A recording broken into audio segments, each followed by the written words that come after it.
এই শোনো না, আমাদের অন্ধবিশ্বাস চ্যানেলটি যারা এখনো সাবস্ক্রাইব করেননি প্লিজ সাবস্ক্রাইব করে দাও। আর অল্প কিছু সাবস্ক্রাইবার হলে 1,00,000 পরিবার হবে।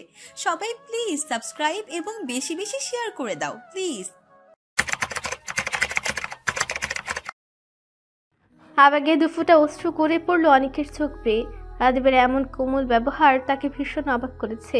অন্তরে প্রশান্তি পাচ্ছে ভীষণ। আদ্রিতা ঠিক মানুষটাকেই নিজের জীবনসঙ্গী হিসেবে বেছে নিয়েছে।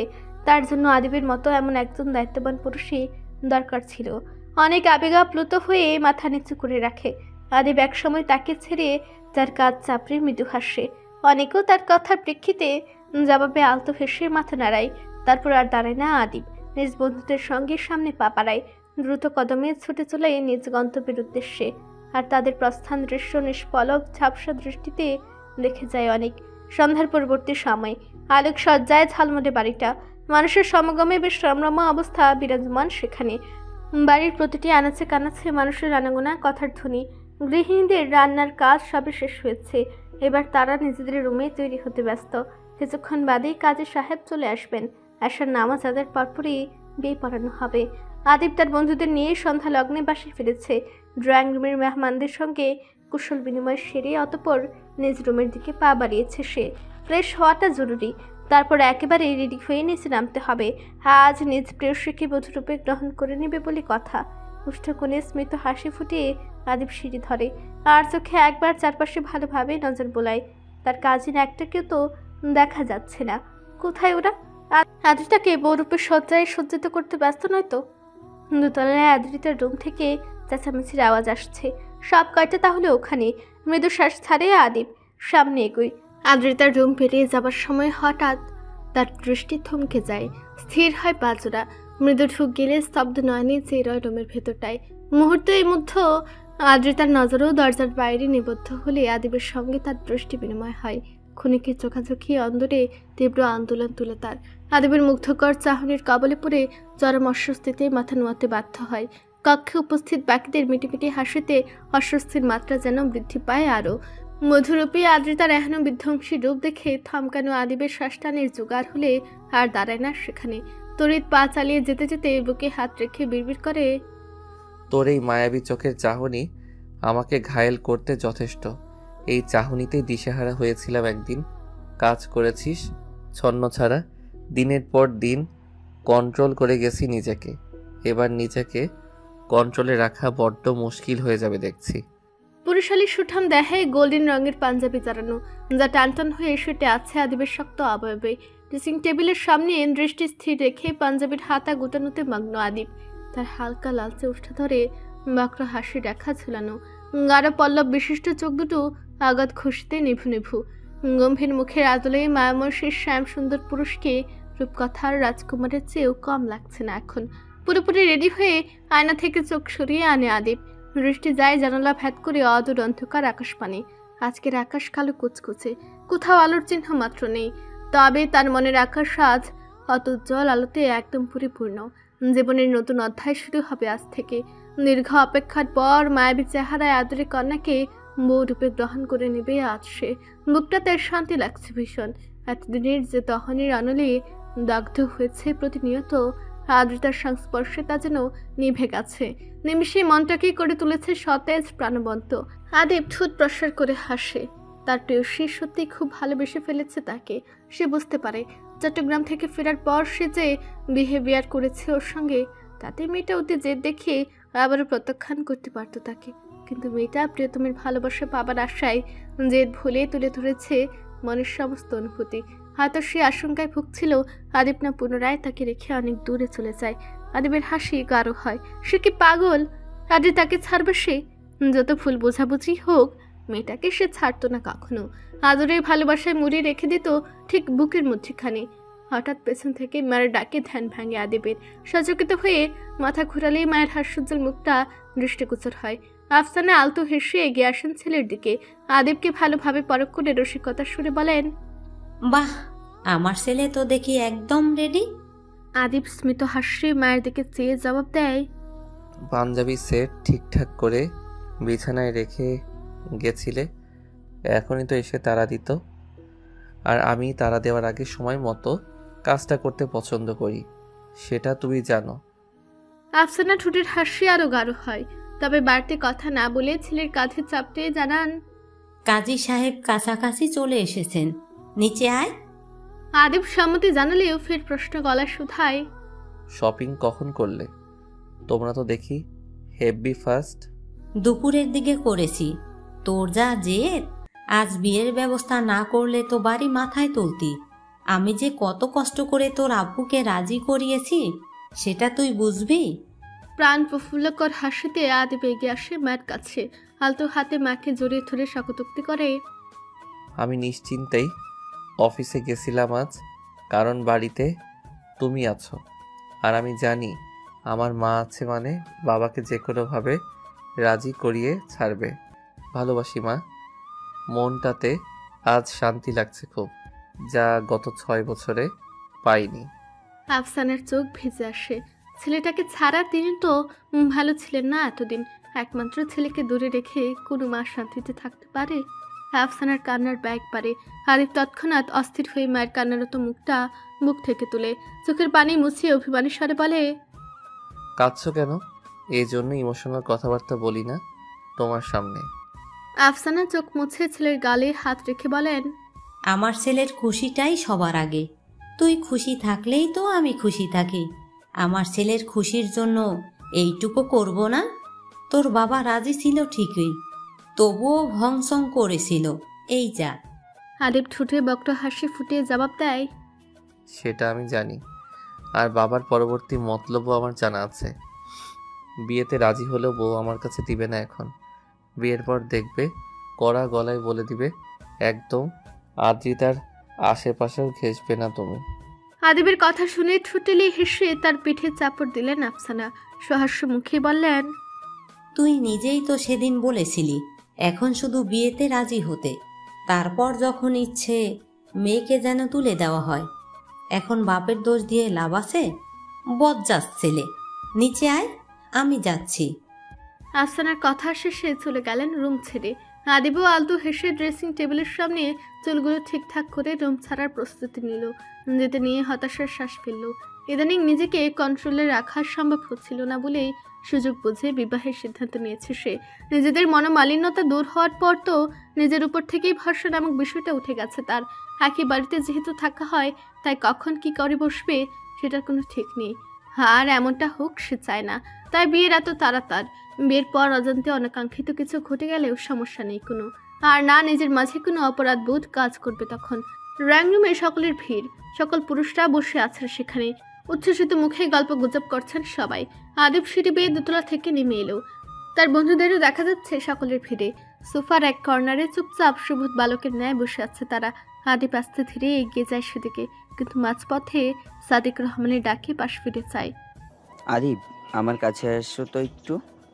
চাচার কথায় প্রফুল্ল বদনে আদিব এগিয়ে যায় সেদিকে। সাদিক রহমান মুগ্ধ নয়নে চেয়ে থাকেন ভাতিজার দিকে। ছেলেটাকে ছোট থেকেই তিনি খুব স্নেহ করেন, কখনো গায়ে হাত তোলেননি। নিজের মেয়েটাকে যেমন আদরের শাসনে বড় করেছেন, আদিবকেও ঠিক তেমনইভাবে শাসন করেছেন। ছেলেটা কখনো বেয়াদবি করেনি তাদের সাথে, সবসময় সম্মান দিয়ে কথা বলতো সে। আদিব তার মেয়ে জামাই হবে এমন স্বপ্ন কখনো দেখেননি তিনি, কিন্তু সৃষ্টিকর্তার ইশারায় আজ যা সংঘটিত হতে যাচ্ছে তাতে তিনি ভীষণ খুশি। আদিবের মতো দায়িত্ববান ছেলের হাতে মেয়ে তুলে দিতে পারাটা শান্তির বিষয়। হ্যাঁ, এমন ছেলেই তো মেয়েটার জন্য খুঁজছিলেন তিনি। আর কোনো বাবা মা সন্তানকে দূরে রেখে ভালো থাকে না, মন পুড়ে কষ্ট হয়। এখন নিজের মেয়েটাকে আর দূরে পাঠাতে হবে না তাদের, এখানেই থাকবে তাদের চোখের সামনে। একজন বাবার কাছে এর চেয়ে ভালো লাগার বিষয় আর কি হতে পারে? আদিব কাছাকাছি এলে সাদিক রহমান ভাবনা থেকে বেরিয়ে আসেন। আলতু হেসে পাশে আদিবকে বসার জায়গা করে দেন। আদিব কিঞ্চিত হেসে চাচার পাশে বসে। আর চোখে একবার বাবার দিকে চাইলে দেখতে পান তিনিও এদিকেই চেয়ে আছেন অনিমেষ নেত্রী। আশার নামাজের পূর্ব মুহূর্তেই কাজের আগমন ঘটল বাড়িতে। তারপর নাস্তা সেরে নামাজের পরপর বিবাহের কার্য শুরু করতে বলা হলো তাকে। পুরুষরা সব নিচতলার সোফায় চেয়ারে যার যার মতো বসেছেন, আর মহিলারা সব দোতলার মেয়ের কাছে আছেন আপাতত। আদিব এখনও তার চাচার পাশে বসে আছে, শান্তশিষ্ট ও স্থির চিত্তে। কাজে বিয়ে পড়ানো শুরু করে দিয়েছেন এর মধ্যে। কিছুক্ষণ পর আদিবের কাছে সম্মতি জানতে চাইলে সে জড়তাহীন আলহামদুলিল্লাহ কবুল বলে প্রিয়তমাকে বউ রূপে গ্রহণ করে নেয়। অতঃপর কাবির নামে সাইন করার মাধ্যমে বরের কাজ সমাপ্ত হয়। উপস্থিত সকলেই আলহামদুলিল্লাহ বলে শুকরিয়া জ্ঞাপন করে। তারপর কনের নিকট কাবিননামা পাঠানো হয়। কনের সম্মতি নিয়ে কাগজে সাইন করিয়ে সেটা নিয়ে হাসি মুখে ফিরে আসেন সাদিক রহমান। বিবাহ সম্পূর্ণ হলে সকলেই শুকরিয়া চিত্তে হাত ওঠান খোদার দরবারে। অতঃপর মনের আবেগ মিশিয়ে আকুল হয়ে নবদম্পতির জন্য সকলেই দোয়া করেন প্রাণ ভরে। রাত গভীর হচ্ছে ক্রমশ। বেশ শেষ হবার পরপরই খেয়ে দিয়ে বিদায় নিয়েছেন মেহমানরা। কিছু জন আবার রয়ে গেছেন। তাদের মধ্যে আছেন আদ্রিতার ফুপি, আদিবের বন্ধুরা এবং আফসানার বোন আফিয়া। বিকেল থেকে রাত অব্দি ড্রয়িং রুমে পুরুষদের দখলে থাকলেও এখন তারা বিশ্রামের উদ্দেশ্যে নিজ নিজ ঘরে অবস্থান করছেন। আর সেই জায়গা এখন দখল করে আছে মহিলারা। ড্রয়িং রুমের আনাচে কানাচে বসে তারা গল্পের আসর জমিয়েছেন রীতিমতো। বিয়ে হবার পর সে লজ্জায় একদম ঘরের বাইরে বের হচ্ছে না। আদবের তখনকার দৃষ্টি মনে করে লজ্জায় মূর্ছা যাচ্ছে বারবার। পাশেই তার কাজিন সকল আলাপে মুশকুল। তারা ডিনার সেরেই মাত্র এসেছে তার রুমে। আর আগে তাকে খাইয়ে দিয়ে গেছে মমি। আর এখন সে চুপচাপ বসে থেকে তাদের কথা শ্রবণ করছে। বড় ঘুম পাচ্ছে তার, অথচ ওদের আলাপ শেষই হচ্ছে না। আদ্রিতা হাই তুলে একসময় তার পাশে থাকা মমির উদ্দেশ্যে বলল, তোর রুমে নিয়ে যা আপুদের, আমার খুব ঘুম পাচ্ছে, ঘুমাবো। মমি সচকিত হয়ে তার দিকে তাকায়। পরক্ষণে কিছু একটা ভেবে মিটিমিটি হেসে বলে, হিসেব মতে আজ তোর বাসর রাত। বাসর রাতে কেউ ঘুমায়? তোর উনির কাছে যাবি না? আদ্রিতা গরম চোখে তাকায়। ইতিমধ্যে সকলের নজর এদিকে। মমির কথা শুনে সকলে চাপা হাসিতে ব্যস্ত। আদ্রিতা এতে আরো বিভ্রান্ত হয়ে বিড়বিড় করে, বাজে কথা বলে খবর আছে তোর মৌমি। নোভা এর মধ্যে ঠোঁট এলিয়ে হেসে জানায়, মমি তো খুব দুষ্ট, তোমার জন্য একটা দুষ্ট ছেলে খুঁজতে হবে দেখছি। মমি ত্রস্ত গলায় বলে, এই না আপু, আমাকে এর মধ্যে টেনো না। দুষ্টু ছেলের দরকার নেই আমার তো আদ্রিতার বিষয়টাই মাথা থেকে এখনো যাচ্ছে না। ও নাকি এখন আমাদের ভাবি। হ্যাঁ, তোকে কি ডাকবো রে, ভাবি? শেষ কথাটা আদ্রিতার উদ্দেশ্যে বলা হলে উপস্থিত সকলে সশব্দে হেসে ওঠে। আর আদ্রিতা লজ্জায় হাঁসফাঁস করে। পরক্ষণে চোখ রাঙায় মৌমিকে। বিয়ে হবার পর থেকে মেয়েটা এমন দুষ্টুমি করে যাচ্ছে তার সাথে, ফাজিল একটা। আদ্রিতা কিছু বলার আগে এই রুমে আগমন ঘটে আফসানার। সবাই হাসি থামিয়ে তার দিকে চায়। তিনি সরাসরি এগিয়ে আসেন আদ্রিতার দিকে। আদ্রিতার হাত ধরে বাকি সবার উদ্দেশ্যে বলেন, কি আড্ডায় ব্যস্ত হলি তোরা? তোদের ভাই যে নতুন বইয়ের অপেক্ষায় বসে আছে সেদিকে খেয়াল নেই? বিয়ের পর দেখা সাক্ষাৎ হয়েছে ওদের, দেখা করতে দেওয়া উচিত না? ফাজিলগুলা কিচ্ছু বুঝে না। মমি তাড়াহুড়ো করে বললে, কিন্তু ভাইয়া তো ছাদে ছিল বড় মা। চলে এসেছে আমার কাছে অলরেডি দুবার খবর পাঠিয়েছে তার বউকে দিয়ে আসার জন্য। আরেকটু লেট করলে ও নিজেই চলে আসতো, বুঝলি? আয় তো আদ্রিতা।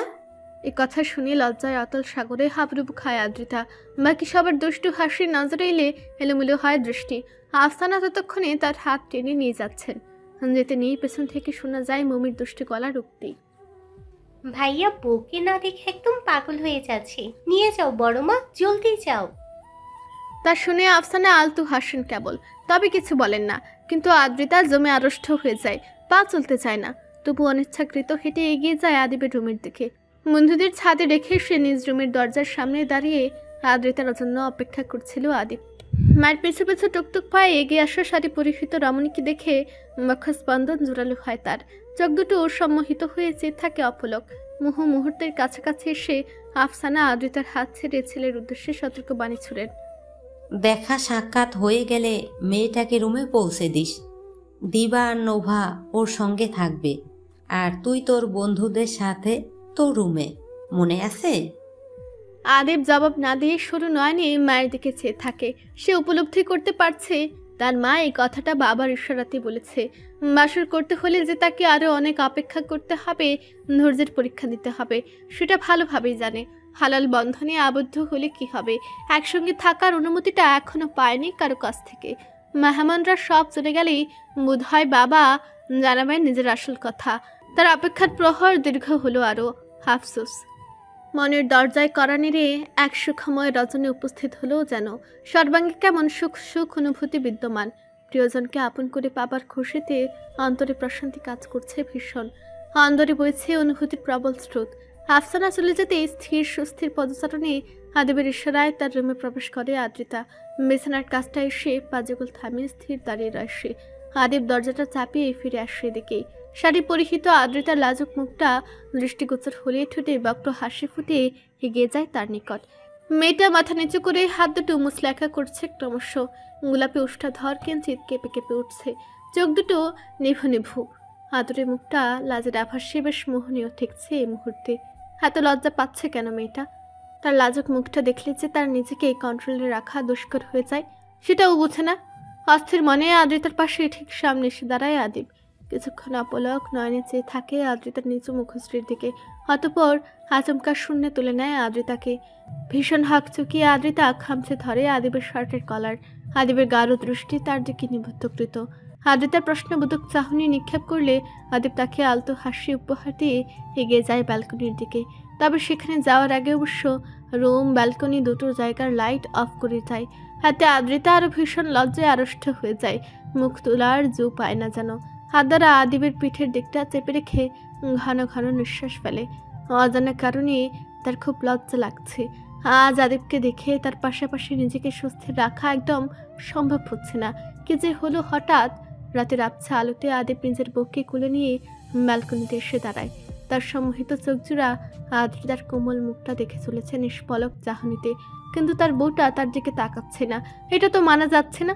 আদ্রিতাকে নিজের দিকে তাকাতে বাধ্য করার জন্য আদিব ঠান্ডা হাতে তার কোমর ছুঁয়ে দেয়। হঠাৎ নির্মাত কোমরে এই প্রথম পুরুষের ছোঁয়া পেয়ে দুলে উঠে আদ্রিতার অন্তর।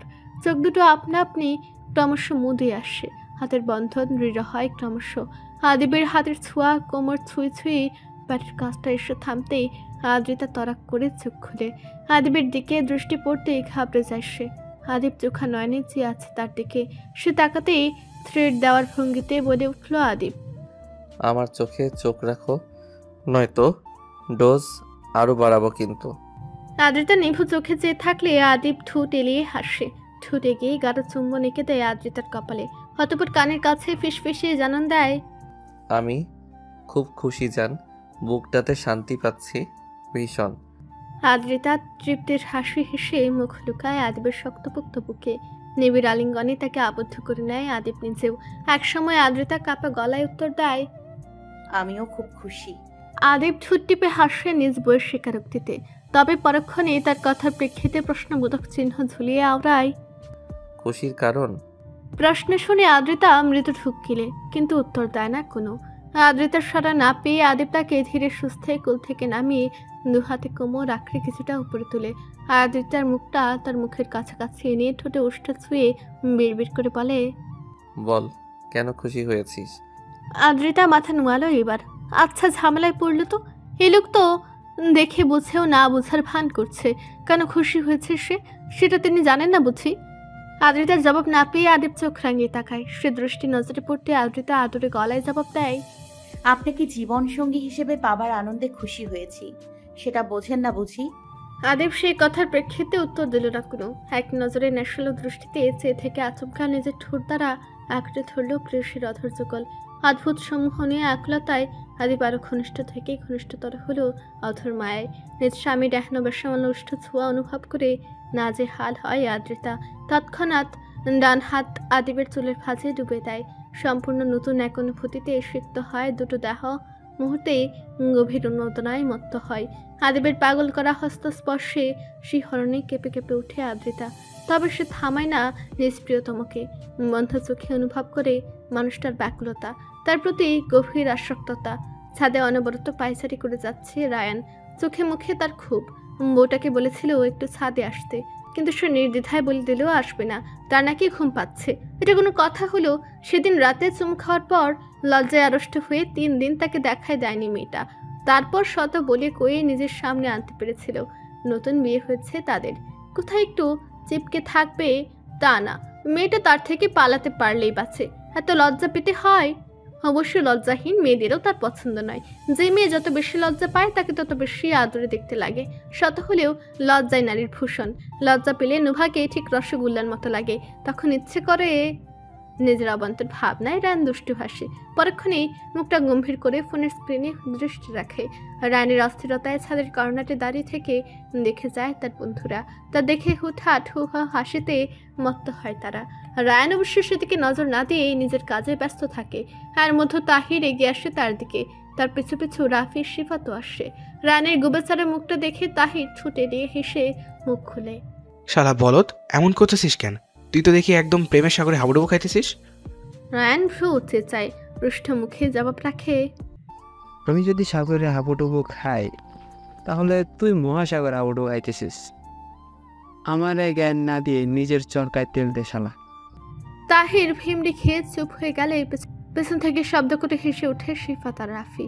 পরক্ষণেই হাসি থামিয়ে শিফাত গর্বের সহিত বলে উঠল, শালা তোরা সব কয়টা বদমাইশ। রাফিক মামুরে দেখ, আদিবার বইনের লগে কথা বলার জন্য একেবারে পাগল হয়ে যাইতেছে। তোদের মধ্যে আমিও একমাত্র ভদ্র সদ্য ছেলে। আজ পর্যন্ত কোনো মেয়ের সাথে প্রেম করা তো দূরে তাকাই না পর্যন্ত। শিফাতের কথায় ফুঁসে ওঠে বাকি তিন বন্ধু। এদের মধ্যে রায়ান গমগমে আওয়াজে বলল, আমার মুখটায় ছুটাইস নাই সিফাত, তুই যে কোন ক্ষেতের মূলা সেটা আমরা ভালো করেই জানি। ক্লাসমেটের সাথে প্রেম করতে মনটা আকুপাকু করে না। ওই যে তোরে পাত্তা দেয় না সেটা বল শালা কচ্চর। রায়ানের জবাবে তাহির, রাফি সন্তুষ্ট চিত্তে হেসে সম্মতি জানালে শিফাত ভূতা মুখে জবাব দিল, পর্দা যখন ফাঁসি করে দিছিস তাহলে শোন, খুব শীঘ্রই পাত্তা দিবে ও। আমার মতো হ্যান্ডসাম ছেলের রিজেক্ট করার সাহস আছে নাকি ওর? রায়ান বিরক্তি সহকারে জবাব রাখলো, তোর প্রেম কাহিনী শুনতে আমি বসে নেই, আমার বউ রান্নার ব্যবস্থা করে দে। রানের কথা শুনে তৎক্ষণাৎ তাহির সহ বাকিরা হেসে উঠল। সশব্দে হেসে রীতিমতো অস্থির তারা। রায়ান গরম চোখে সব কয়টাকে দেখে নিয়ে বিড়বিড় করল, আমি ছাড়া সবগুলা বেয়াদব। তাহির হাসি থামে হঠাৎ সিরিয়াস হলো। রায়ানের সামনে দাঁড়িয়ে বিজ্ঞার ন্যায় বলল, ভাবি ফোন ধরছে না? আচ্ছা যা, ভাবিরে আনার ব্যবস্থা করে দিলাম। তাহলে আমাদের কি দরকারে আসবি তুই সেটা বল। রায়ান ভ্রু চেয়ে বলল, কি দরকারে আসার কথা বলছিস? তাহির বাকি বন্ধুদের দিকে চেয়ে ঈশ্বরায় কথা বলে নিয়ে স্বগতোক্তি করল, আমাদের প্রেমের বিষয়ে সাহায্য করবি তুই। আদিব শালা কোনো কাজের না, নিজেরটা বুঝে শুধু। আমাদের মতো অসহায়ের দিকে ফিরেও তাকায় না সে। দেখলি না সুযোগ বুঝে কেমনে নিচে চলে গেল বউয়ের সঙ্গে দেখা করতে। আমারে পাগলে পাইছে, তোদের ফালতু প্রেমে আমি সাহায্য করব? আমার বউ এমনি আসবে, তোদের সাহায্য লাগবে না, দূর হ। তাহির, রাফি, শিফাত কাঠমোট চোখে তাকালিয়ে রায়ান দেখেও না দেখার ভান করে ছাদের অন্য পাশটায় চলে গেল। প্যান্টের পকেট থেকে ফোনটা বের করে আবারও ডায়াল করলো নোভার নাম্বারে। মেয়েটা কল ধরছে না কেন? আজব ব্যাপার তো। রাত 1টা। কোমল মনা আদ্রিতার সলজ্জিত ভঙ্গিতে আদিবের রুম থেকে ফিরেই সোজা আলমারির দিকে চেয়ে এগিয়ে গেছিল। অতঃপর কোনো দিকে না চেয়ে তাড়াহুড়ো করে একটা সেলোয়ার কামিজ হাতড়ে নিয়ে ওয়াশরুমে ঢুকেছিল দ্রুত। তারা এহেন ভাবভঙ্গি দেখিয়ে দিবা সচকিত নয়নে চেয়ে থাকলেও নোভা মিটিমিটি হাসে কেবল। দিবা বুঝতে না পারলেও সে ঠিকই বুঝতে পেরেছে আদ্রিতা কেন এমন করেছে। দিবা তার ওই হাসির পানে চেয়ে প্রশ্ন করেছিল, হাসছো কেন আপু? আদ্রিবার ভাবভঙ্গি একটু অন্যরকম লাগলো না? নোভা তখন আর চুপ থাকতে পারেনি, দুষ্টু হাসিতে স্বাগতোক্তি করেছিল, নতুন বিয়ে হয়েছে ওদের, তার উপর দেখা করতে গেছিল। এখন তো কিসুমিসু হবে না বুঝি? আদ্রিতা এজন্যই লজ্জা পাচ্ছে। দিবা যা বুঝার এটুকু কথাতেই বুঝে নেয়। তারপর সেও মিটিমিটি হেসে অপেক্ষা করে বান্ধবীর ফেরার। কিন্তু মেয়েটা আসছে না কেন? ওয়াশরুমে ঘুমিয়ে পড়লো নাকি? সে যে গেল এখনও আসছে না। এভরিডে আই লাভ ইউ এই রোমান্টিক মুভিটা বিছানায় শুয়ে শুয়ে দিবা আর নুবা দেখছে। প্রায় শেষ হয়ে গেছে, আর কিছুক্ষণ বাকি। মুভি দেখায় মগ্ন হলেও দিবা বারবার ওয়াশরুমের দরজার দিকে নজর দিচ্ছে। দীর্ঘক্ষণ পর হুট করে আদ্রিতা দরজা খুলল। খয়েরি রঙের শাড়িটা দু হাতে চেপে ধরে ধীরে ধীরে বেরিয়ে এলো। মাথা তুলে দুজনকে একবার আর চোখে দেখে শাড়িটা ব্যালকনিতে নেড়ে দিয়ে আসলো। তারপর ড্রেসিং টেবিলের সামনে এসে দাঁড়াতেই শোনা গেল দিবার হাস্যোজ্জ্বল স্বর, ওয়াশরুমে থাকতে আজ বের হয়েছিস কেন? লজ্জায় তো দেখে আমাদের দিকে তাকাতেই পারছিস না। কিছু মিছু হয়েছে নাকি? আদ্রিতা যেন ভিমড়ে খেলো কথাটায়। কিছু সময় স্থির থেকে খানিক বাদে পিছু ফিরে গরম চোখে চাইল বান্ধবীর দিকে। মুখ ফুলিয়ে শাসিয়ে বলল, একদম বাজে কথা বলবি না। দিবা দাঁত কেলিয়ে হেসে বলল, তাহলে লজ্জা পাচ্ছিস কেন? কোথায় লজ্জা পাচ্ছি? তুই সব সময় বেশি বুঝিস। নুভা মৃদু হেসে বলল, হয়েছে, থামো তোমরা। আদ্রিতা, আমারও কিন্তু নতুন বিয়ে হয়েছে, তাই সব বুঝি। এবার আসো, ঘুমাতে হবে তো, অনেক রাত হয়েছে। আদ্রিতা হালকা লজ্জা পেলেও মাথা নেড়ে বিছানায় চলে গেল। তৎক্ষণাৎ দিবার পাশে শুয়ে মুভিটার শেষ দৃশ্য দেখায় মন দিল। সবাই যখন উন্মুখ হয়ে শেষ দৃশ্যটা দেখছিল, তখনই তাদের চরম মাত্রায় বিরক্ত করতে কল এলো ফোনে। দিবার ফোনে মুভিটা দেখা হচ্ছিল। একটা অচেনা নাম্বার ভাসছে ফোনের স্ক্রিনে, কিন্তু দিবা চিনতে পারলো নাম্বারটা কার। তাহির কল দিয়েছে কেন এত রাতে? দিবার দিকে দুটো মানুষ ঠুকুচকে তাকালে সে মৃদু ঢুক গেলে আওড়ায়, উনি এখন কল দিয়েছে কেন? আদ্রিতার সন্দিহান কণ্ঠে শুধায়, কে? তাহির ভাইয়া। আদ্রিতা এবার সশব্দে হাসে। নুভা প্রশ্ন গলায় শুধায়, রায়ানের বন্ধু তাহির? দিবার উত্তরটা আদ্রিতা দেয়, জি আপু, তাহির ভাইয়া পছন্দ করে দিবাকে। ওদের বাড়িতে প্রস্তাব নিয়ে নাকি যাবে কিছুদিনের মধ্যে। নুভা বিস্মিত হয়, চক্ষু যুগল বড় বড় করে উত্তর রাখে, ওরা সবগুলো বন্ধু একদম শিয়ানা। যাই হোক দিবা, তুমি ঠিক ভাবে না, মানুষ হিসেবে খুব ভালো ওরা। আমার জন্য আছে না, সন্ধ্যা থেকে কল দিচ্ছি, কমন সেন্স বলতে কিছু নেই ওই লোকটার। এত রাতে নাকি ছাদে যাব, আমিও ফোন সাইলেন্ট করে রেখে দিয়েছি। দিতে থাক ফোন, যাব না মানে যাব না। দীপা আদ্রিতা এবার হাসতে হাসতে অস্থির হয় নুভার কথা শুনে। কি সুন্দর টাইট দিতে জানে সে। তাদের বাক্যলাপে তাহিরের কলটা রিসিভ হলো না। পুনরায় কল এলে আদ্রিতা রিসিভ করলো সেটা। ফোনের ওপাশে আদ্রিতার কণ্ঠস্বর শুনে তাহির হকচকে যায়। তরিত পাশে থাকা আদিবের দিকে চেয়ে ভাবলা কান্তের ন্যায় হাসে। অতঃপর বুদ্ধি করে ত্রস্ত গলায় বলে, আদ্রিতা রাইট? আদিব কথা বলতে চাইছিল তোমার সঙ্গে, আমাকে বললো কল দিতে। আদিব নে কথা বল। আদিব চোখা নয়নে তাকালো। সে কখন বলল কল দিতে? তার কি ফোন নেই? ওর ফোন দিয়ে কল দিতে হবে কেন? নিজের দোষ কি সুন্দর তরকারি চাপিয়ে দিয়েছে। বাহ, কিছুক্ষণ আগে রায়ানের সঙ্গে ক্যাচাল লাগিয়েছে ফোন দেওয়া নেওয়া নিয়ে। তারই প্রেক্ষিতে দেবার কাছে কল দেওয়া। সে রায়ানকে দেখাতে চাইছিল তার বউ কল না ধরলেও তার প্রেমিকা অবশ্যই ধরবে। যত সব ভণ্ডামি কারবার। আদিব এদের কারণে বিরক্ত হলেও ফোনটা নিজের হাতে নিল। আদ্রিতা উপোস থেকে নীরব। সে হয়তো বুঝতে পারছে না বিষয়টা। আদিব তার হাস্যরত বন্ধুদের চোখ দিয়ে শ্বাসে জবাব রাখলো, এখনো ঘুমাসনি কেন? জলদি যেন ঘুমানো হয়। কলটা আমি দেইনি, ওই ফাজিল তাহির দিবাকে বিরক্ত করতে দিয়েছিল। যাই হোক ঘুমা, শুভরাত্রি। আদ্রিতা সলজ্জিত ভঙ্গিতে মাথা নাড়ে। ফোন কেটে মৃদু মন্দ হাসিতে দিবা আর নোভাকে উদ্দেশ্য করে বলে, তোমাদের প্রেমিকরা বড্ড মিস করছে তোমাদের আজ, তাই এমন দুষ্টুমি চলছিল। দিবা লাজুক হাসলেও নোভা টান টান হয়ে শুয়ে চোখ বুজে বলল, মিস করা ভালো, এতে প্রেম গাঢ় হয়। আমরা এখন ঘুমাই, আসো, ওরা জেগে থেকে হাই হুতাশ করুক। দুই বান্ধবীর সম্মতি জানিয়ে শুয়ে পড়ল নোভার পাশে। আদ্রিতা মাঝে, বাকি দুজন দুপাশে। ক্ষণিক সময় কিছু গল্প গুজব করে নোভা আর দিবা ঘুমিয়ে গেলেও আদ্রিতা চাতক পাখির ন্যায় চেয়ে রইল। ঘুম আসছে না তার। রাত নিঝুম, কক্ষ অন্ধকার, অথচ আদ্রিতার খোলা চোখে বারবার ভাসছে আদিবের প্রতিচ্ছবি। যে প্রতিচ্ছবিতে এসেছিল পুরো দস্তর প্রেমিক পুরুষ। একদম অন্যরকম রূপে আজ সে ধরা দিয়েছিল তার কাছে। কতটা ব্যাকুলতা ছিল তার স্পর্শ। ইস! আদ্রিতা লাজুক হেসে চোখ বুজে মুহূর্তেই কম্বল দ্বারা নিজেকে ঢেকে নিয়ে নিদ্রার প্রস্তুতি নেয়। রাতের মায়া শেষে সূর্যের দেখা মিলল। ঘন কুয়াশার ধম্রজাল ভেদ করে জনমনে উত্তাপ ছড়াতে সহস্র মুখে উদীয়মান হইল যেন তা। জানালার ফাঁক ফুকুর গলে আসা সূর্য কিরণে মিঠা আলোতে ঘুম ভেঙেছিল আদ্রিতার। এক টুকরো প্রাণোচ্ছল হাসিতে আদ্রিতা তখনই বিছানা ছেড়ে একেবারে ফ্রেশ হয়ে নিজ রুমের দরজা খুলেছে। রুম থেকে বেরিয়ে এসে আদিবের রুমের দিকে একবার চেয়েছিল অবশ্য, তবে পর মুহূর্তেই লাজুক হেসে সিঁড়ি বেয়ে সোজা নিচে নেমে এলো। বাড়ির কেউই এখনো ঘুম থেকে ওঠেনি, কিন্তু রান্নাঘর থেকে টুকটাক আওয়াজ আসছে। তার মা চাচিরা হয়তো সকলের নাস্তা বানাচ্ছে, তা ভেবে সেদিকে এগিয়ে গেল আদ্রিতা। লিভিং রুম পেরিয়ে কিচেনের দরজায় এসে থামতেই আফসানা মরিয়ম ও তার মাকে নজরে পড়ল। আদ্রিতা ঠোঁট এলেই হেসে ভেতরে পা বাড়ালো। পায়ের আওয়াজ পেয়ে আফসানা পিছু ফিরে ভ্রু উঁচান।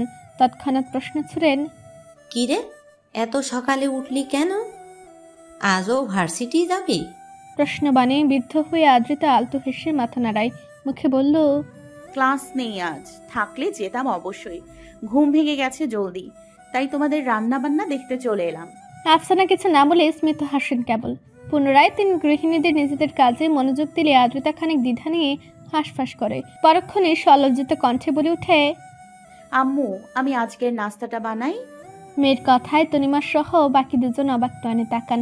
তাদের এখনো অবাকিত দৃষ্টি দেখে আদ্রিতা চুপসে যায়। তবে তার মায়ের প্রত্যুত্তর করার পূর্বেই মরিয়ম হেসে বলে ওঠেন, আমাদের আদিবের বউ আসছে রান্না করতে। বা এত মানুষের নাস্তা বানাতে পারবি তুই? যা তো ঘরে গিয়ে বিশ্রাম কর। আদ্রিতা ভিমড়ি খেয়ে চুপ হয়ে গেল।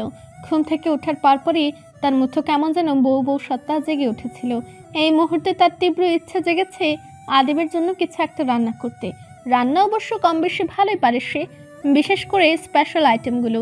আর যদি আদিবের জন্য কিছু একটা রান্না করতে পারত, তখন সেটা টেস্ট করে সেই মানুষটার রিয়াকশন কেমন হতো। নিশ্চয়ই খুশি হতো সে।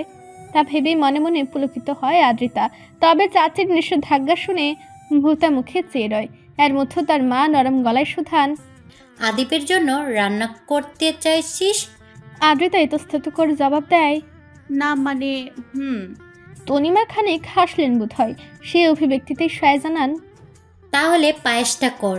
আদিব পায়েস খুব পছন্দ করে। এত মানুষের নাস্তা বানাতে তুই পারবি না। আদ্রিতা প্রফুল্ল মনে মাথা নাড়ে, এগিয়ে যায় মায়ের কাছাকাছি। এতক্ষণ নীরব দর্শক বনে দাঁড়িয়ে থাকা আফসানা চোখ কুঞ্চন করে বলেন, বিয়ের পরদিনই আমার ছেলের বউকে দিয়ে রান্না করাবো কেন? আদ্রিতা রুমে যা। আমরা যতদিন আছি তোর এসবে হাত লাগাতে হবে না। আদ্রিতা করুণ মুখে তাকিয়ে বিড়বিড় করলো, তা তো আমি জানি, তবে আজ পায়েসটা রান্না করি বড় মা। আদ্রিতার করুণ মুখের দিকে চেয়ে না বলতে পারলেন না আফসানা। মেয়েটা তার ছেলেতে মত্ত। তার অনুমান এতদিন ঠিকই ছিল, কিন্তু তার ছেলেটাই বুঝেনি। এবার তো বুঝে নিয়েছে অবশ্যই। ঠোঁট এলিয়ে হেসে তিনি সায় জানান আদ্রিতাকে। আদ্রিতা তখন খুশি মনে পায়েস বানানোর জন্য সব উপকরণ একত্রিত করতে তার মায়ের হাস্য মুখের বাণী কানে এলো, তোর ভাগ্য ভালো যে নিজের বাড়িতেই থাকবি সারা জীবন। পরের বাড়িতে গেলে এই ছাড়টা পেতি না। সকালে উঠেই নাস্তা বানানোর বন্দোবস্ত করতে হতো। আদ্রিতা মুহূর্তেই মুখ ফুলিয়ে জানালো, তোমরাও আজ করো, নিষেধ করছে কে? আফসানা আদ্রিতার পিঠে চাপড় দিয়ে বললেন, বুড়ির মতো কথা বলবি না। তোর মা কথার কথা বলল। আদ্রিতা তা বুঝে বিজ্ঞার ন্যায় মাথা দুলিয়ে কাজে মন দিল। ফের নিজে ঠিকঠাক ভাবে পায়েস করতে পারলেও মাঝে মধ্যে এটা সেটা দেখিয়ে দিচ্ছেন তার মেজমা। তার মা বড় মা অন্য কাজে ব্যস্ত, তবু যেন তাদের নজর নিবদ্ধ তার দিকেই। অসাবধানতা বশত কোনো অঘটন যাতে সে না ঘটায়, সেজন্য একটু পরপর সতর্ক করছেন তারা। তাদের অস্থিরতা দেখে আদ্রিতা না হেসে পারে না। সহাস্য মুখে চুলায় পায়েস চড়িয়ে অবশেষে স্বস্তির নিঃশ্বাস ছাড়ে। বন্ধুদের মধ্যে সবার আগে ঘুম ভেঙেছে রায়ানের। তৎক্ষণাৎ সে আড়মোড়া ভেঙে উঠে চুপচাপ বসে রইল। বেচারার মুড অফ। গত রাত থেকে শুধু সুযোগ খুঁজে বেড়াচ্ছিল বইয়ের সঙ্গে দেখা করার, কিন্তু তা যেন হচ্ছিল না কোনোভাবেই। নুভা নামক নিষ্ঠুর রমণী এখানে এসে তাকে পাত্তাই দিচ্ছে না, এক প্রকার অ্যাভয়েড করছে তাকে। রায়ান হতাশার শ্বাস ফেলে হাত বাড়িয়ে ফোনটা হাতড়ে নেয়। নুভার থেকে এখনও কল মেসেজ কিচ্ছু আসেনি। কি নির্দয় মেয়েটা। রায়ান আর কিছু না ভেবে তপ্ত শ্বাস ছেড়ে বিছানা থেকে নামে। আদেবের বিছানাটা বেশ বড়সড়, 4 জন মানুষ অনায়াসে এঁটে যায় সেখানে। তবে তারা ছিল 5 জন, সেই হিসেবে একটু কষ্ট করে থাকতে হয়েছে তাদের।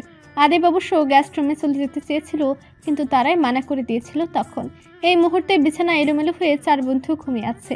রায়ান সেদিকে এক পলক চেয়ে নজর ফিরিয়ে নিল, তারপর একেবারে ফ্রেশ হয়ে এসে দরজা খুলে ওকে ঝুঁকি দিল। নিচ থেকে শোরগোলের আওয়াজ আসছে। বাসার সবাই হয়তো উঠে গেছে। আদেব সহ তারা আজ অফিস থেকে ছুটি নিয়েছে, তাই কর্মব্যস্ততায় ফেরার তাগিদ নেই আপাতত। রায়ানের সুযোগ সন্ধানী মন নোভার সঙ্গ পেতে চাইছে এখনও, তাই সে সতর্ক দৃষ্টিতে আশপাশটা ভালোভাবে দেখে নিয়ে 2 কদম সামনে এগোলো। উপর থেকে নিচতলায় দৃষ্টি ফেলতেই দিবা এবং আদ্রিতাকে হাস্যরত অবস্থায় দেখতে পেল। আদেবের ভাই বোন সকলে উপস্থিত সেখানে, সবাই বসে আড্ডা দিচ্ছে, শুধু তার বউকে দেখা যাচ্ছে না। তাহলে কি সে এখনো ঘুমাচ্ছে? রায়ানের ঠোঁটে হাসি ফুটে। সতর্ক দৃষ্টিতে চারপাশে আরও একবার পরখ করলে দোতলার কারো উপস্থিতি তার নজরে পড়ে না। এরকম মুখ্যম সুযোগ পেয়ে রায়ান স্থির রইল না, ঠোঁট বাঁকিয়ে এগিয়ে গেল আদ্রিতার রুমের দিকে। সে যতদূর জানে আদ্রিতার রুমেই ঘুমিয়েছিল তার বউ। তবু সে তাড়াহুড়ো না করে মনকে ধাতস্থ করে আদ্রিতার রুমের সামনে এসে দাঁড়ালো। খুব সাবধানতা অবলম্বন করে বন্ধ দরজা অল্প ফাঁক করলো। দরজার ফাঁক গলে চোখ রাখতে দৃষ্টি নিবদ্ধ হলো নুভার স্নিগ্ধ মুখের উপর। মেয়েটা এখনও ঘুমাচ্ছে তাহলে? রায়ান মুখে তৃপ্তির হাসি ফুটিয়ে রুমের ভেতরটা ভালোভাবে পর্যবেক্ষণ করলো। না, তার বউ ছাড়া এখানে কেউ নেই। তাহলে তাকে আর কে আটকায়? মিশ্রজয়ীর ন্যায় হেসে মুহূর্তের মধ্যে রুমে ঢুকে দরজা বন্ধ করলো সে। কম্বলে প্যাঁচানো শরীরটা হুট করে গভীর উষ্ণতা পেয়ে কিঞ্চিত নড়ে চড়ে উঠল। নিজের উপর ভারী কিছু অনুভব হওয়া মাত্র নিদ্রা ভঙ্গ হলো তার। এই অতিরিক্ত উষ্ণতার কারণ উদ্ঘাটন করতে তড়াক করে চোখ খুলল নুভা। খানিক স্থির থেকে নিজের দিকে নজর দিতে আটকে উঠল সে। চোখ দুটো বড় বড় হয়ে এলো। রায়ান তাকে আষ্টে পৃষ্ঠে জড়ে বুকে মাথা রেখে শুয়ে আছে। দু চোখ বন্ধ তার, মুখে মৃদু হাসির রেখা। নুভা তৎক্ষণাৎ ছট ফুটে উঠলে রায়ান মাথা তুলে গভীর দৃষ্টিতে চায়। নুভার ভীত চাহনি, সতর্ক নজরে আশপাশ দেখা সবই নজরে পড়ে তার। রায়ান এতে ঠোঁট এলিয়ে হাসে। নুভা আশপাশ ভালোভাবে দেখে নিয়ে মেজাজ দেখিয়ে বলে উঠে, তুমি এখানে কিভাবে এসেছো? আদ্রিতা দিবা কোথায়? ওরা নিচে সুযোগ পেয়ে চলে এসেছে। কেন, তুমি খুশি হওনি বউ? নুভা বিরক্তিতে মুখ কুচকায়। রায়ানকে সরাতে চায় নিজের থেকে, কিন্তু পারে না। রায়ান দুষ্ট হেসে আরো ঘনিষ্ঠ হয় তার সহিত। ভয়ে লজ্জায় নুভার শরীরে কাঁপন ধরে, কণ্ঠনালী রুদ্ধ হয়ে আসে। স্ত্রীয়মান স্বরে বলে, ইস সরো, ওরা কেউ চলে আসবে। এত নির্লজ্জ কেন তুমি? তৎক্ষণাৎ নুভার গলায় মুখ লুকিয়ে রায়ান প্রত্যুত্তর করলো ফিসফিসিয়ে, ফোন না ধরার শাস্তি, চুপচাপ থাকো। ওরা কেউ এখন আসবেন। বেশি নড়াচড়া করলে আরও নির্লজ্জ হবে। চান গলার কাছটায় ছোট ছোট আদরের স্পর্শে নুভার চোখ যুগল মুদে আসে। সে জানে এই লোককে কিছু বলে লাভ নেই, এক বিন্দু সরবে না, বরং আরও জ্বালাতন করবে। তার সে অনুভূতির পিষ্টনে জমি রইল একদম। এর মধ্যে কানে আসলো রায়ানের বাচ্চা মুসর। একদম বেশি বেশি করতেছো তুমি নোভা, আমাকে একদম পাত্তা দিচ্ছ না। সামনে শুক্রবার পর আর ছাড়া পাবে না আমার থেকে। আমার বউ হয়ে আমার বাড়িতেই থাকবে, বুঝেছ? নুভা আলতো হাসে এবার। রানের পিঠে এক হাত রেখে নিভু স্বরে বলে, আমি কি করলাম? আদ্রিতার বাড়িতে মানুষজন বেশি বলে তোমার কাছে যায়নি কাল, নয়তো আমি পালিয়ে বেড়াই। ছাদে মানুষজন ছিল না কাল? তোমার বন্ধুরা তো ছিল। ওদেরকে পাঠিয়ে দিতাম রুমে। তুমি তো আসলে না, নির্দয়ের মতো বিহেভ করলে। আমি ঘুমাতে পারিনি সারা, তুমি জানো। নুভা এবার আলতো হাসলো। দু হাতে রায়ানকে জড়িয়ে নিয়ে হালকা আওয়াজে বলল, এখন ঘুমাও, মানা করলো কে? রায়ান মুহূর্তেই বিস্মিত নেত্রে তাকালো তার দিকে। দ্বিধান্বিত মনে শুধালো, এখানে ঘুমাতে বলছো? তোমার কাছে? রায়ানের মুখভঙ্গি দেখে নুভা ফিক করে হেসে দিল। হাসতে হাসতে চোখের কোণে জল জমলে সে মুখ বাঁকিয়ে বলল, আহা শখ কত! আদিব ভাইয়ের রুমে গিয়ে ঘুমাও, এখানে থাকতে কে বলেছে? যাও তো। রায়ান গরম চোখে তাকালো। পরক্ষণেই পূর্বের ন্যায় কম্বল দিয়ে ঢেকে নুভাকে জড়ে নিল শক্ত করে। নুভা হাঁসফাঁস করলেও সে তাতে পাত্তা না দিয়ে তার ঘাড়ের ভাঁজে মুখ ডুবালো। কানের কাছে চুমু দিয়ে ফিসফিসানো স্বরে জানালো, যত পারো জানিয়ে নাও, পরে আর সুযোগ পাবে না। ডাইনিং টেবিল সাজানো হচ্ছে হরেক রকমের নাস্তা দিয়ে। বাড়ির 3 গৃহিণীর কাজে সাহায্য করছেন আদ্রিতার ফুপি। আদ্রিতার সহ তার বাকি কাজিনরা সবাই এখন সোফার কাছটায় বসে গল্প গুজব করছে। আফসানার বোন আফিয়া বাচ্চাদের থেকে নজর ফিরিয়ে নিজের বোনের দিকে একবার তাকালেন। বাড়ির পুরুষরা আপাতত অফিসে, সকালের দিকেই বেরিয়েছেন তারা। শুধু আদিপ ও তার বন্ধুরা রয়ে গেছে। খানিক আগেই বোনের নির্দেশে ডাইনিং টেবিলে এসে বসেছেন আফিয়া। কিছুক্ষণ চুপচাপ থাকলেও এবার তিনি মুখ খোলেন। আমার ছেলেটার চিন্তায় ভালো লাগে না আপা। ওর কি বিয়ের বয়স হয়নি? শতবার বললেও বিয়েতে রাজি করাতে পারলাম না। আদিপ বিয়ে করে নিল, আমার ছেলেটাকে এখন। আফসানা বোনকে থামিয়ে চোখ পাকিয়ে জবাব দিলেন, আবার বিয়ে করেছিস? সোহান কিন্তু চেতে যাবে। চুপ করে থাক, তার চেয়ে বরং মেয়ে খোঁজ। ভালো মেয়ে পেলে পরে ছেলেকে রাজি করাবো আমরা সবাই মিলে। আফসোসের সহিত আফিয়া পুনরায় বলে উঠেন, ভালো মেয়েই তো খুঁজে পাচ্ছি না। তুমি বরং দেখে শুনে আমাকে জানিও কেমন। আফসানা প্রত্যুত্তরে মৃদু হাসেন। ডাইনিংয়ে এই মুহূর্তে আর কারো উপস্থিতি টের না পেয়ে একান্তে বোনের উদ্দেশ্যে চুপি চুপি বলেন, আমাদের বাড়ির কোনো মেয়েকে তোর পছন্দ হয় না? আফিয়া যেন সচকিত হয় কথাটায়, বিস্মিত হয়ে চাপা স্বরে বলেন, তুমি বলছো এ কথা? দুলাভাই কিভাবে নিবেন ব্যাপারটা, সেই জন্য তো এদিকে এগোই না। আদ্রিতা তো বাদ, তাছাড়া আদিপ মেয়েটাকে পছন্দ করে সেটা তো আমরা জানি। ওর পরে মৌকে পছন্দ ছিল আমার। তাহলে ভেবে দেখ, সোহানের সঙ্গে কথা বল আগে, তারপর আদিবের বাবাকে আমি জানাবো। আফিয়ার মুখটা ঝলমল করে উঠে হঠাৎ মনের দিকে চেয়ে মিষ্টি হাসেন। বিনিময়ে আফসানা স্মিত হেসে নিজের কাজে মন দেয়। সোহান গেস্টরুমে ঘুমাচ্ছে এখন, আজ সারাদিন এখানেই থাকবে সে। নিজের ছেলেকে কিভাবে মানাবেন সে চিন্তা বাদ দিয়ে আফিয়া এখন আমোদে পরিপূর্ণ। মাত্র সুলভ সরল চাহনিতে বারবার মুখে ফিরে ফিরে দেখছেন। মেয়েটা হাসছে, ফর্সা মুখে আদরে ভাব নিয়ে মন্দের সঙ্গে কথা বলছে। এই দৃশ্যটা যেন আফিয়ার নিকট বড়ই আকর্ষণীয় ঠেকল। পূর্বে মেয়েটাকে নিয়ে এমন চিন্তা মাথায় না এলেও এখন মনে বিভিন্ন ইচ্ছারা আনাগোনা করছে। নিজের ছেলের বউ হিসেবে মেয়েটাকে বড্ড মানাবে বলে মন সায় দিচ্ছে বারংবার। বাকিটা তার ছেলের উপর নির্ভর করছে। মন্দির সাথে সকালের নাস্তা করতে বসেছে আদ্রিতা। মৌমি, বর্ষা, নোভা ও দিবা সকলে উপস্থিত এই মুহূর্তে। মাহিম এবং আরাফ সবে মাত্র এসে বসেছে নিজেদের আসনে। আফসানা খানিক আগেই ডেকে এসেছেন নিজের ছেলে ও তার বন্ধুদের, তারপর গেছেন সুহানকে ডাকতে। আদ্রিতার খাওয়ার ফাঁকে একটু পরপর দোতলার দিকে চাইছে, মুখে লজ্জার আভাস ছড়িয়েছে তার। অকারণে লজ্জায় মূর্ছে যাচ্ছে সে। কাল রাতের ভয়ঙ্কর প্রেমিক পুরুষ আদবের সম্মুখীন কি করে হবে আজ সে, তা ভেবে যত কুণ্ঠা মনে। এমনিতেই তার তীক্ষ্ণ নজরে দৃষ্টি রাখতে হিমশিম খায় সে। এখন তো আদ্রিতার ভাবনায় ব্যাঘাত ঘটে মমির হাস্যোজ্জ্বল পানিতে। আদিপ ভাইয়া তার দলবল নিয়ে আসছে। চমকিত নয়নে আদ্রিতা উপরের দিকে চাই। মমির কথা সত্যি পরিণত করে আদিপ সত্যি আসছে। বন্ধুদের সঙ্গে কথা বলতে বলতে সিঁড়ি বেয়ে নিচে নামছে সে। কালো ট্রাউজার, গাঢ় সবুজ রঙা টি শার্ট পরিহিত তার গায়ে। শ্যাম সুন্দর পুরুষের মুখে সে চিরচেনা গাম্ভীর্যতার আভাস। গাঢ় পল্লব বিশিষ্ট চোখ দুটো খানিকটা কুচকানো। নিচের অধর চেপে কিছু একটা বোঝাচ্ছেন সে তাহিরকে। ফাঁকে ফাঁকে ঘন চুলে দক্ষ কায়দায় আঙুল চালাচ্ছে।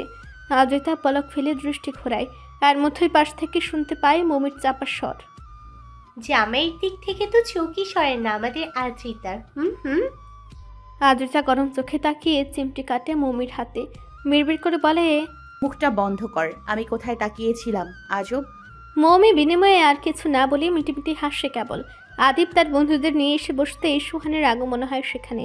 গৃহিণীরা সার্ভ করে দিলে সকলে খাওয়াই মন দেয়। তারপর আদ্রিতার খাওয়া শেষ, উঠতে যাবে তখনই কিছু বাক্য লাপে থেমে যায়। আদিপকে তার পছন্দের পায়েস দেওয়া হয়েছিল, টেস্ট করে সে এবার মতামত রাখে। পায়েসটা ভালো হয়েছে আম্মু। আফসানা ঠোঁট টিপে হাসেন। নিজের রান্নার প্রশংসা পেয়ে আদ্রিতা লজ্জায় মাথা নোয়ায়। তখনই শোনা যায় মাহিমের দুষ্টু উক্তি, পায়েসটা তোমার বউ রান্না করছে, ভালো তো হবেই ভাইয়া। আদিপ ত্রস্ত মাথা তুলে চোখা নয়নে তাকায় মাহিমের দিকে, ভ্রু উঠে শুধায়, তুই কিভাবে জানলি ও রান্না করেছে? মাহিম দাঁত কেলিয়ে তৎক্ষণাৎ জবাব দেয়, আদিতা আপুই তো ঢাক ঢোল বাজিয়ে সবাইকে বলে বেড়াচ্ছে আমি পায়েস রান্না করছি। মাহিমের কথা শুনিয়ে আদ্রিতা মুখ ফুলিয়ে যায়, কপাল কুঁচকে ঘুর প্রতিবাদ করে বলে ওঠে, আমি কখন বলেছি এই কথা, মিথ্যুক একটা। মোমো আবুকে বলনি তখন? মাহিমের দুষ্টু স্বরে উপস্থিত সবাই ঠোঁট টিপে হাসলেও আদ্রিতা খুবই ফুঁসে ওঠে। আদে পালতু হেসে এবার পূর্ণ দৃষ্টিতে তাকায় তার বইয়ের রাগারুন মুখের দিকে। মেয়েটার বড় বড় আঁখি দুটোতে যেন অগ্নিকুণ্ড জ্বলছে। মাহিমকে চোখ দিয়ে এক প্রকার শাসাচ্ছে সে, রাগের বশবর্তী হয়ে ঠোঁট ফোলাচ্ছে বারবার। কি দারুণ লাগছে মেয়েটার সব রূপে যেন অনন্য। নিজের এক এক রূপ দেখিয়ে তার মনকে দিনকে দিন লোভাতুর করে তুলছে মেয়েটা। এই যে এখন তার ইচ্ছে করছে মেয়েটার খুবই লাল হওয়া ফুলো দুটো গালে নিজের অস্তিত্ব জাহির করে চুমুতে চুমুতে ভরে দিতে। সেটা কেউ জানে? জানে না বলেই তো এমনটা করছে। তার বুকে প্রণয়ের অনল জ্বালিয়ে দিয়ে নিজে থাকে একদম নিশ্চিন্তে। বড্ড নির্দয় দুষ্টু তার প্রেয়সী। গাল ফুলিয়ে বসে আছে আদ্রিতা। ক্ষণে ক্ষণে তীব্র অভিমানে দগ্ধ হচ্ছে তার কোমল হৃদয়। চোখ কুটুর ছেড়ে জল গড়াবে গড়াবে ভাব, তবু খুব কষ্টে নিজেকে সামনে রেখেছে। আজ সে সারাদিন বাসায় খাপটি মেরে বসেছিল, বাড়ির সামনে অবধি যায়নি।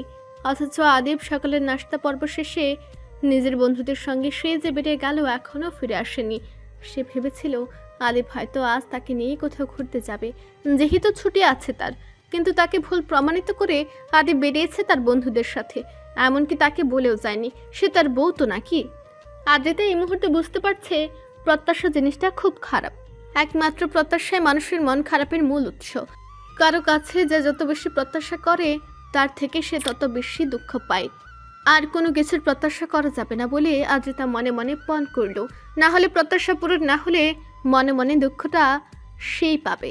মনে অবশ্য অভিমান জমতো না তার, যদি না আদিব সারাটা দিন আজ বাহিরে কাটিয়ে দিত। খুবই নিষ্ঠুর পাষাণ লোক সে। বাড়িতে ফিরুক সেও পাত্তা দেবে না আজ, একদম এড়িয়ে এড়িয়ে চলবে, কাজ ঘেঁষতে দেবে না। মন খারাপের মাঝে উফুট করে নিঃশব্দে হেসে ওঠে আদ্রিতা। সে এত অভিমানী হলো কবে থেকে? অবশ্য বিয়ের পর থেকে তার মধ্যে কেমন যেন অন্যরকম এক অনুভূতি কাজ করছে। চিরাচরিত সে বাঙালি বউদের ন্যায় স্বামী না ফেরায় অভিমানে গাল ফোলাচ্ছে বারংবার। হাসির তালে আদ্রিতার শরীর দুলে উঠলে তনিমা করা ভাষায় বলেন, নড়ছিস কেন? চুপচাপ বসে থাক। আদ্রিতা হাসি থামিয়ে স্থির হয়। খানিক আগেই মাথা ব্যথার অজুহাত দিয়েছিল বলে তার মা তেল নিয়ে বসেছেন তার পেছনে। তেল দিয়ে তার চুলগুলোকে একেবারে জবজবে করার কাজে এখন ব্যস্ত তিনি। তেল দিতে মানা করলে এই মুহূর্তে বকা শোনার প্রস্তুতি নিতে হবে তাকে, সেটা জানা আছে। আদ্রিতা দীর্ঘশ্বাস ছাড়ে, আরও আটসাট হয়ে বসে। বাসার মেহমান সবাই চলে গেছে আজ, শুধু তার ফুপি রয়ে গেছেন। তিনিও বোধ হয় চলে যাবেন কালকের মধ্যে। সময়টা পর্যন্ত বিকেল। লিভিং রুমে বসেছিল তারা, তখনই বাহির থেকে হুট করে দৌড়ে এলো মাহিম ও আরাফ। দৌড়ানোর আওয়াজে আদ্রিতা হকচকে উঠে পিছু ফিরে চায়। আরাফ দৌড়ে এসে বোনের কাছটায় থামে, মাথা ঝুঁকিয়ে হাঁপাতে থাকে। তার এই অবস্থা দেখে তনিমা চড়া গলায় বলেন, কোথা থেকে দৌড়ে আসলি ফাজিল? মায়ের ধমকে বিচলিত না হয়ে আরাফ খানিক জিরিয়ে বোনের উদ্দেশ্যে আগ্রহ নিয়ে বলে, আপু শোনো, মাইম ভাইয়া বলেছে আদিব ভাইয়ার বউ নাকি তুমি? আদ্রিতা ভিমড়ে খেয়ে চুপ হয়ে যায়। এটা কেমন প্রশ্ন? তনিমা খানিক ভ্রু কুচকে ছেলেকে দেখে নিয়ে পুনরায় নিজের কাজে মন দেয়। মাহিম ঠোঁট কামড়ে হাসছে কেবল। আদ্রিতার সেই হাসিটা সহ্য হলো না। রুষ্ঠা মাঝে চোখ রাঙিয়ে বলল, আরাফের কানে এসব ঢোকাচ্ছিস কেন? ও বোঝে কিছু? সশব্দে হেসে মাহিম জবাব দিল, আমি কোথায় ঢুকাচ্ছি? ও নিজেই তো আমাকে জিজ্ঞেস করলো খাবার টেবিলে কথাবার্তা শুনে, তারপর আমি সত্যিটা জানলাম শুধু। আরাফ তৎক্ষণাৎ চেঁচিয়ে উঠল, এটা কি সত্যি আপু? আমি তো ভাবলাম আদিব ভাইয়া অন্য কারোর সঙ্গে বিয়ে হয়েছে, তোমার সাথে কেন হলো? আমরা না ভাই বোন? আরাফের অবুঝ কথাবার্তা শুনে মাহিম গা ঝাঁকিয়ে হাসে। তনিমাও এ যাত্রায় মিটিমিটি হাসে, কিন্তু আদ্রিতা একদম লজ্জায় জমে যায়। কিংকর্ত বিমূঢ় হয়ে বসে রয়।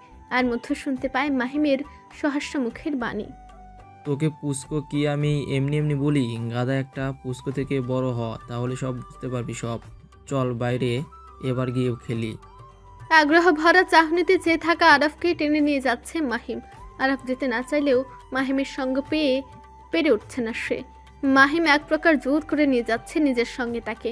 সেদিক থেকে দৃষ্টি ফিরিয়ে আদ্রিতা আলতো হাসে, মনে মনে বিড়বিড় করে, সবগুলো ফাজিল। বিকেল গড়িয়ে রাতের আবির্ভাব হলো। সন্ধ্যার আড্ডা পর্ব সেরে সকলেই এখন নিজ নিজ বাড়ি ঘরে ফিরে গেছে। আরেব এখনো বাড়ি ফিরেনি। এ নিয়ে অবশ্য কারো মাথা ব্যথা নেই, কারণ সে ফোন করে জানিয়েছিল বন্ধুদের সঙ্গে আছে, আসতে লেট হবে। সবাই এটা শুনে স্বাভাবিক থাকলেও আদ্রিতার ফুলে মুখ নজর এড়ায়নি বর্ষার।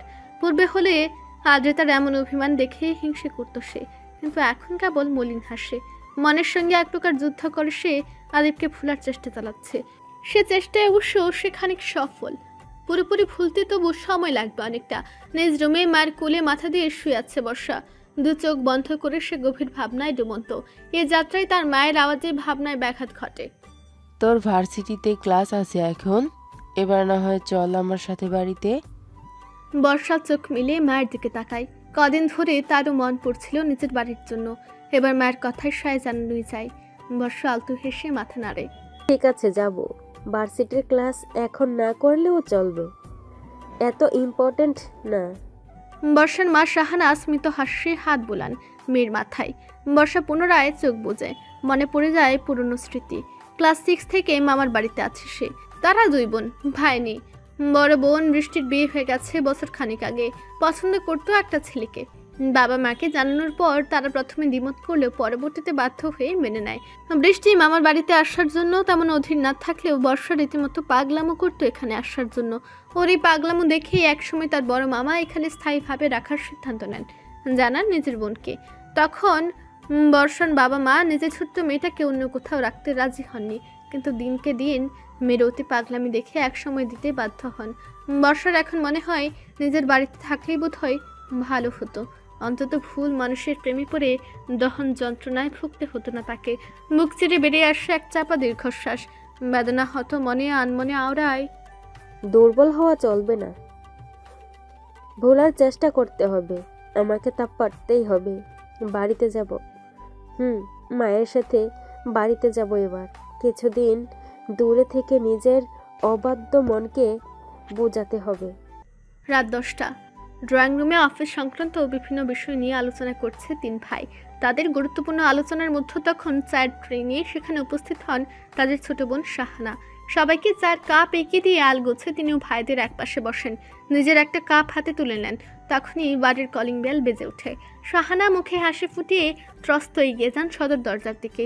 দরজা খুলে কাঙ্ক্ষিত মানুষটাকে দেখে তার মুখের হাসি আরও গাঢ় হয়। নিজের ভাতিজার কাঁধে হাত রেখে ভ্রু কুঞ্চন করে বলেন, এতক্ষণে আসার সময় হলো, সারাটা দিন বাহিরে কাটিয়ে আসলি। আদিব মৃদু হেসে ফুপিকে আলতো হাতে জড়িয়ে ধরে, নরম সুরে বলেন, কাজ ছিল ফুপি, সেই জন্যই দেরি হয়েছে। চলো ভেতরে। আম্মু কোথায়? ভাবি ঘরেই আছে, তুই ফ্রেশ হয়ে আয়, আমি খাবার দিচ্ছি। আদিব মাথা নেড়ে সামনে এগোয়। ড্রয়িং রুমে হাজির হতেই বাবা চাচাদের নজরে আসে। আদিব আর চোখে তাদেরকে একবার দেখে নিয়ে দোতলার দিকে পা বাড়ায়, কিন্তু তার বাবার গমগম আওয়াজে হঠাৎ থেমে যেতে হয়। ফ্রেশ হয়ে এসো, কথা আছে তোমার সঙ্গে। সূক্ষ্ম অনুচিন্তন মনের মাঝে নিয়ে আদিব পুনরায় উপস্থিত হলো বসার ঘরে। ফ্রেশ হয়ে কাপড় পাল্টে এসেছে সে। বাহির থেকে আসার পর ড্রয়িং রুমে শুধু বাবা চাচাদের দেখতে পেলেও এই মুহূর্তে আরাফ ব্যতীত সকলেই উপস্থিত সেখানে। আরাফ হয়তো ঘুমিয়ে গেছে, নয়তো ওই পুচকুটাও বাদ থাকতো না। সবাইকে যখন ডাকা হয়েছে নিশ্চয়ই গুরুত্ববহ কিছু কথা বলবে। আদিব অবশ্য কিছুটা আন্দাজ করতে পারছে তার বাবা কি বলতে পারে, বাকিটা দেখা যাক। ড্রয়িং রুমে উপস্থিত হয়ে আদিব প্রথমেই তার মায়ের দিকে তাকালো। তিনি আনমনাভাবে ছেলেকে এক পলক দেখে দৃষ্টি ঘোরালেন ফের স্বামীর উপর। আদিব ভ্যাপাচাকা খেয়ে নির্বিকার চিত্তে সোফায় গিয়ে বসলো। তারপর বেশ সাবলীল ভঙ্গিতে শুধালো, জরুরি কিছু বলবে? শফিক রহমান গলা ঝাড়লেন। পাশে থাকা ভাইদের একবার দেখে নিয়ে মুখে গাম্ভীর্যতার আভাস নিয়ে বললেন, জরুরি কিছুই। শুনে রাখো, বিয়েটা তাড়াহুড়া করে দেয়া হলেও মেয়েকে কিন্তু উঠিয়ে দেওয়া হয়নি। আদ্রিতার অনার্স শেষ হোক, তারপর উঠিয়ে দেওয়ার কথা ভাববো। এক বাড়িতে আসো বলে এসব নিয়মের দ্বার দাঁড়বে না, সেটা কিন্তু হবে না। বাড়ির মেয়েদের মধ্যে আদ্রিতা সবার ছোট। সময়টা এখন ওর পড়াশোনার। বিয়ের জন্য ওর পড়াশোনায় কোনো ক্ষতি হোক সেটা আমরা কেউই চাই না। অনুষ্ঠান করে উঠিয়ে দেবার আগ পর্যন্ত পূর্বের মতোই থাকবে তোমরা। আমি কি বুঝাতে চাইছি নিশ্চয়ই বুঝেছো। বাবা কথা শুনে কেন জানি আদিবের ভীষণ হাসি পেল। ঘুরে ফিরে কি যে বলছে উনি নিজেই জানেন না, সরাসরি ভাবে বলে দিলেই তো হয়। তোমরা এখনই স্বামী স্ত্রীর মতো এক ঘরে থাকতে পারবে না। এসব ভেবে আদিব ভেতরে ভেতরে হাসিতে মত্ত হলেও উপর থেকে নির্বিকার রয়। সে আগেই জানতো মেহমান বিদায় হলেই তার বাবা এই আদেশ করবেন তাকে, না চাইতেও মানতে হবে সে আদেশ। আদ্রিতাকে পুরোপুরি নিজের করে পেতে হলে তাকে যে ধৈর্য ধরতে হবে আরও, এটা সে জানতো। তাই সে বেশি চিন্তা ভাবনা না করেই সহজ স্বীকারোক্তি দিল। মাথায় রাখবো তোমার কথাটা। আদ্রিতার পড়াশোনার ক্ষতি হোক সেটা আমিও চাই না। নিশ্চিন্তে থাকতে পারো। আম্মু খিদে পেয়েছে, খাবার দাও। শেষের কথাটা মাকে বলে আদিব উঠে দাঁড়ালো।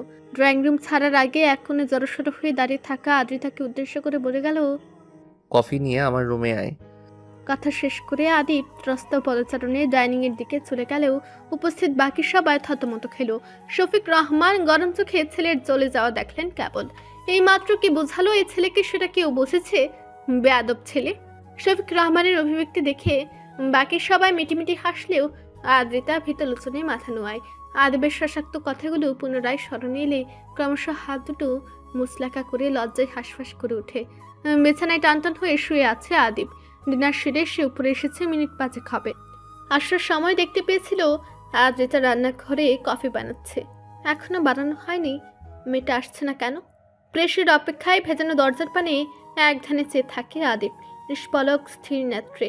খানিক পরে দেখা মিলে আদ্রিতার। স্থির কদমে পা ফেলে এগিয়ে আসছে সে। গায়ে হালকা নীল রঙের সালোয়ার কামিজ, মাথায় ওড়না দেওয়া।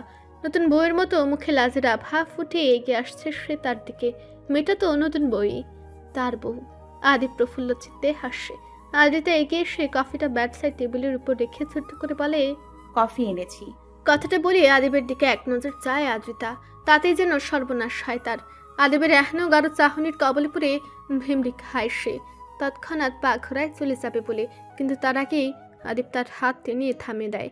বক্ষ স্পন্দন জোরালো হয় আদ্রিতার, গাত্র মাঝে কাঁপন শুরু হয়।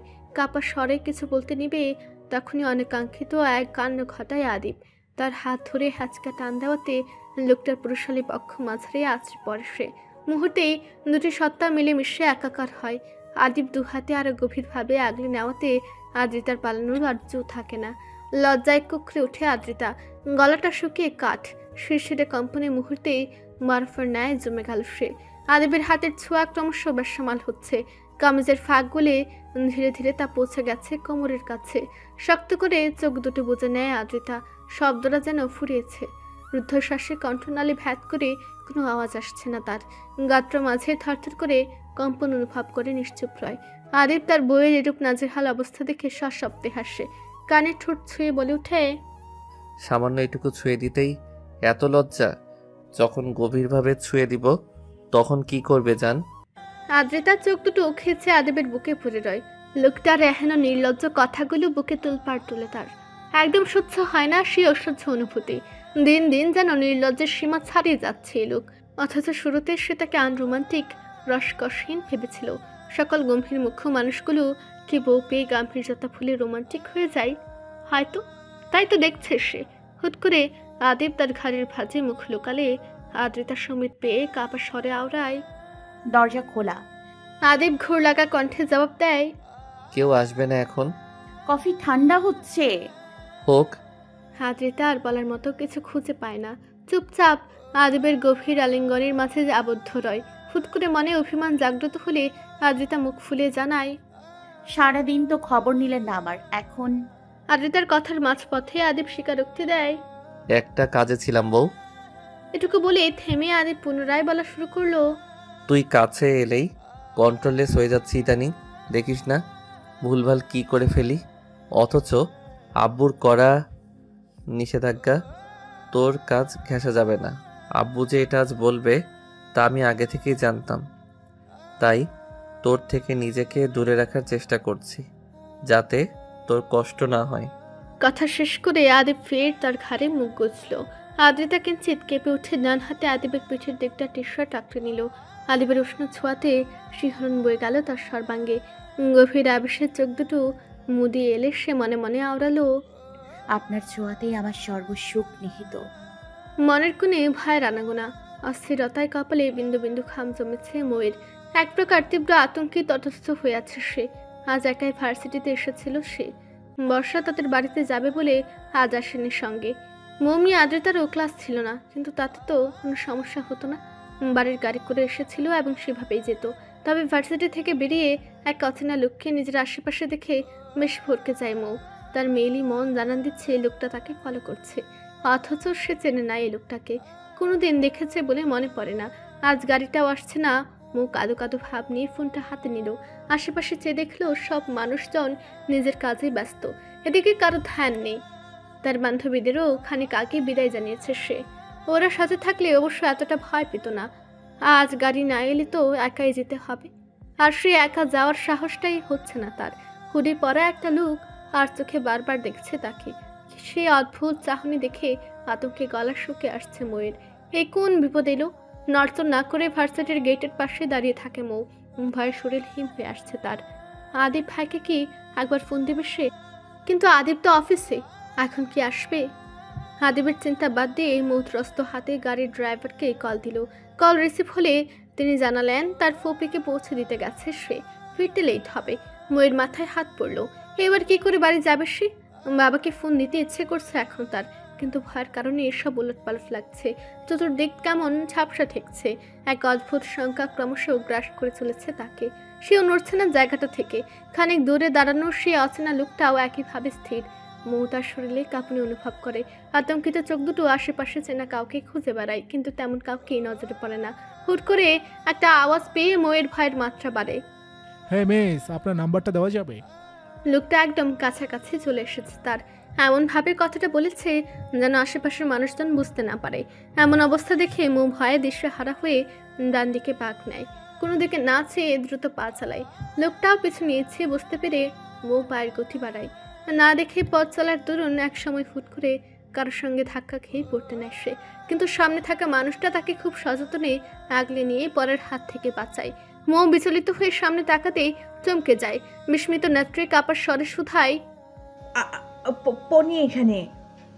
ময়ের সামনে দাঁড়িয়ে আছে সুহান। তার নজর এই মুহূর্তে ময়ের অশ্রু জল বিচলিত চোখ দুটোর দিকে।